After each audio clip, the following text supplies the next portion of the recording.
नमस्कार दोस्तों, हमारे इस चैनल में आप लोगों का स्वागत है।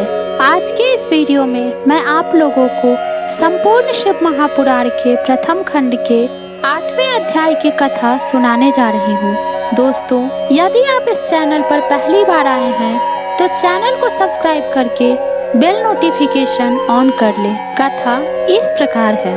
ब्रह्मा जी ने कहा, हे नारद, मेरी तथा विष्णु द्वारा की गई स्तुति को सुनकर भगवान सदाशिव ने मुस्कुराते हुए इस प्रकार कहा, हे ब्राह्मण तथा हे विष्णु, तुमने हमारी माया के मोह में पड़कर युद्ध किया और अंत में हमने तुम दोनों को अपना भक्त जानकर अपना लिंग स्वरूप प्रकट किया, जिसे तुम दोनों में कोई नहीं पहचान सका।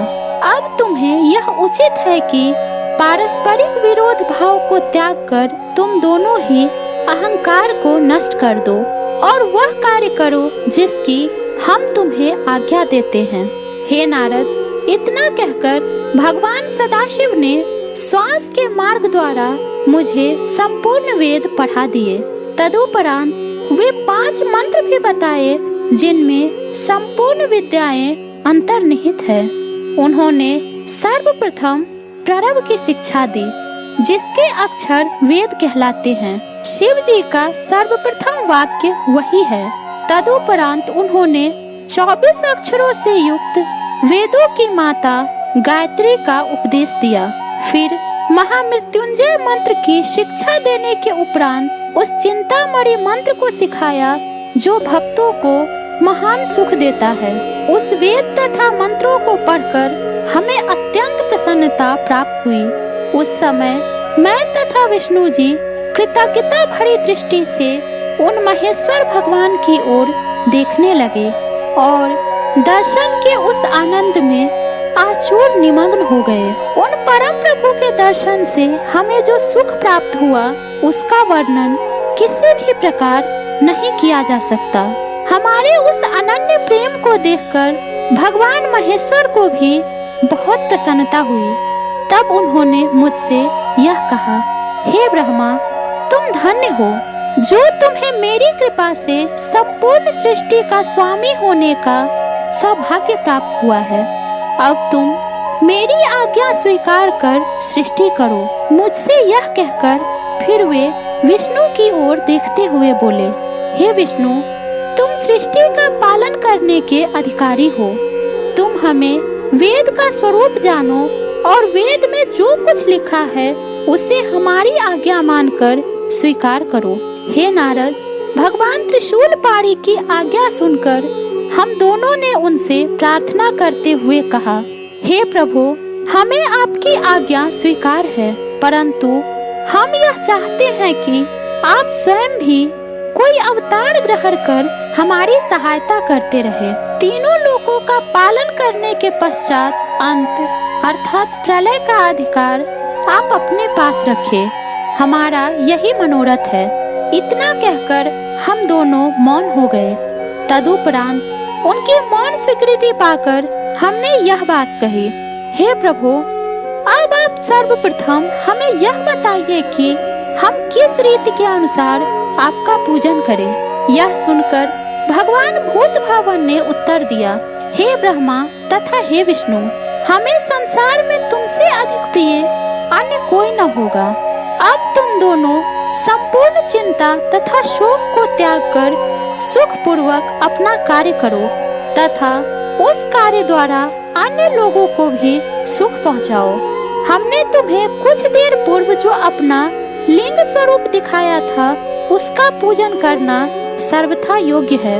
उसी के पूजन से सुख की प्राप्ति होगी। उस लिंग की उत्पत्ति का भेद यह है कि संपूर्ण संसार जिस क्षेत्र में लीन हुआ है उसी को लिंग कहते हैं। अस्तु, ऐसे लिंग के पूजन से इस लोक तथा परलोक में सुख प्राप्त होता है। लिंग के पूजन की महिमा अनंत है। तुमने जो हमसे अवतार ग्रहण करने की प्रार्थना की है उसके संबंध में यह जान लो कि समय आने पर हम स्वयं ही प्रकट होकर आवेंगे। हमारे उस अवतार का नाम रुद्र होगा। हम चारों अर्थात ब्रह्मा, विष्णु, शिव और शक्ति एक ही स्वरूप है। जो व्यक्ति हम में किसी प्रकार का भेद समझेगा उसे बहुत दुख उठाना पड़ेगा। इतना कहकर भगवान सदाशिव ने एक बड़े गुप्त भेद को प्रकट करते हुए मुझसे यह कहा। यह भेद वेद में भी अधिक गुप्त है, अर्थात हम सगुण रूप में शिव और शक्ति दो नामों से प्रकट होते हैं तथा तीनों गुणों द्वारा ब्रह्मा, विष्णु एवं शिव नामक देवताओं के रूप में अलग अलग प्रकट होते हैं। किसी कल्प में पहले विष्णु, फिर ब्रह्मा, तदुपरांत रुद्र की उत्पत्ति होती है, तो किसी कल्प में पहले शिव, फिर विष्णु और तत्पश्चात ब्रह्मा की उत्पत्ति होती है। इस प्रकार तुम दोनों शक्ति के चिन्ह से रजोगुण एवं सतोगुण को ग्रहण करते हो, अर्थात महादेव हमारे ही अंश से उत्पन्न होकर हमारे ही तमोगुणी स्वरूप है। उनके अधीन प्रलय कार्य रहता है। अस्तु, जिस प्रकार हम तमोगुणी रुद्र का स्वरूप धारण कर प्रकट होंगे वह सब हमने तुम्हें बता दिया। तुम दोनों श्याम एवं लाल वर्ण का स्वरूप धारण किए हुए हो, अतः हम श्वेत रूप धारण करेंगे। तुम दोनों पर तमोगुण का प्रभाव न होगा, परंतु हमारे रुद्र स्वरूप की यह स्थिति होगी कि वह तमोगुण से संयुक्त होने पर भी दिन रात पवित्र योग में निमग्न रहेगा। हे नारद, मुझे यह आज्ञा देकर भगवान सदाशिव ने विष्णु जी की ओर देखते हुए यह कहा। हे विष्णु, तुम संपूर्ण जीवों का भली प्रकार पालन करना। हमारे दाहिने ओर से ब्रह्मा, बाएं ओर से विष्णु तथा हृदय से रुद्र की उत्पत्ति होगी। हमारी शक्ति जो उमा है वह भी दो अंशों में प्रकट होंगी, जिससे तुम अलग अलग नहीं समझे जाओगे। पहले अंश से वे लक्ष्मी स्वरूपा होकर तुम्हें प्राप्त होंगी और दूसरे अंश से सरा होकर ब्रह्मा को प्राप्त होंगी। उनके उमा स्वरूप को हर स्वीकार करेंगे, उस समय संसार में उनका नाम सती प्रसिद्ध होगा। इस प्रकार ब्रह्मा, विष्णु तथा हर, यह तीनों देवता अपनी शक्तियों के साथ रहकर वेद का पूजन करेंगे। अस्तु, तुम दोनों को उचित है कि तुम हमारी उस आज्ञा का अनुसरण करो। ब्रह्मा का एक दिन सहस्त्र चतुर्युगी का होगा। इस प्रकार की 100 वर्ष की आयु ब्रह्मा की होगी।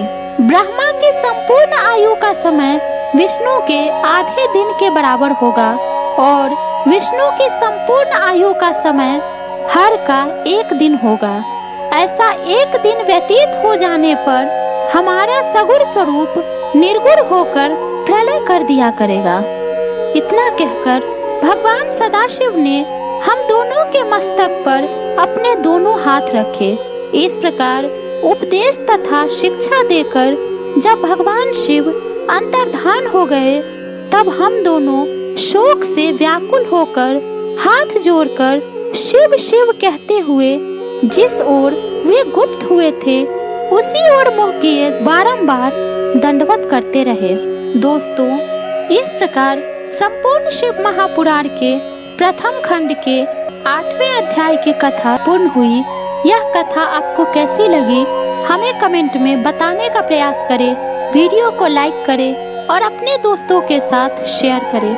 यदि आप इस चैनल पर पहली बार आए हैं तो चैनल को सब्सक्राइब करके बेल नोटिफिकेशन ऑन कर लें, और यदि आपने सब्सक्राइब कर लिया है तो बहुत बहुत धन्यवाद। दोस्तों, शिव महापुराण के प्रथम खंड के इससे पहले के सभी अध्यायों की कथा हमारे चैनल पर उपलब्ध है। धन्यवाद।